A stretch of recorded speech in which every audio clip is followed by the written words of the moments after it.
Құрметті көрермен, сіздермен бірге Жанға дауа арнасы. Денсаулыққа қатысты ең маңызды ақпаратты өткізіп алмас үшін арнаға тіркеліп, қоңыраушаға басуды ұмытпаңыз. Құйрық май қазақтың ең мықты дәрісі болған. Фармацевтика дамымаған дәуірде халқымыз дерт дауасын дархан даламыздағы өсімдіктерден 4 түлік малынан тапқанын білеміз. Соның ішінде бүгінге дейін ең көп қолданылғаны құйрық май болса керек. Бірақ бертінде ол да үй дәріханасы дәрежесінен түсіп қалды. Ал негізінде құйрық майды өте көп жағдайда қолдануға болады. Оның қандай ауруларды емдейтінін белгілі жазушы, тарих зерттеушісі Жәди Шәкенұлы зерттеген екен. Сол жазбаларынан үзінді келтірейін. Құйрық маймен сыланған сәби сымбатты болып өседі. Құйрық май баланың жұмсақ балғын терісін жұмсартып, қан айналымын реттейді. Жазушы нәресте қол аяғын керіп созғанда сәбидің буындары жазылып, денесі сымбатты болып өсетінін айтады.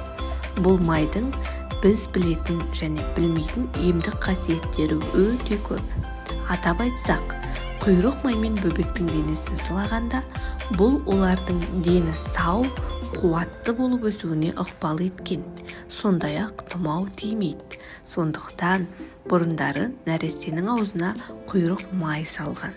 Құйрық майдың тағы да басқа пайдалы қасиеттері иммундық жүйені күшейтеді.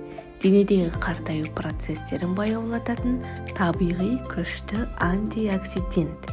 Яғни ол Азия елдерінде ұзақ өмір сүрудің құпиясы болып саналған екен. Теріні ультракүлгінді сәулелерден тиімді қорғауға көмектеседі. Шашты нығайтады, табиғи жылтыр береді, мидың белсенділігін ынталандырады. Оның жасушаларының қартаюына жол бермейді. Сондықтан да адамның есте сақтау қабілеті жақсы дамиды. Теріні тиімді ылғалдандырады және мимикалық әжімдерді де кетіреді. Құрметті көрермен, бүгінгі назарларыңызға ұсынған ақпарат пайдалы болса, арнаға тіркеліп, қоңыраушаға басуды ұмытпаңыз. Бұл мені одан сайын пайдалы ақпарат жасауға шабыттандырады.